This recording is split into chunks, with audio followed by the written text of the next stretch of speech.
Hello guys, my name is Raduan from Customer Service Department. I'm going to talk about the adjustment of the ring gear.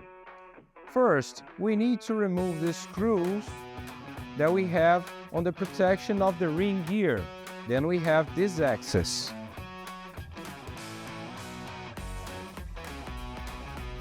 After removing the rack gear protection, now we have the right axis for the segments.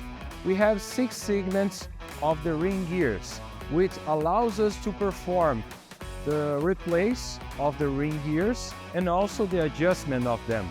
As I told you before, if you will want to make the adjustment or to replace the ring gears, we need to loosen the bolts.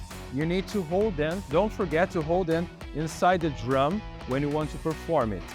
And to perform the adjustment between the ring gears and the pinion, we need to have a space of 3/16 inches.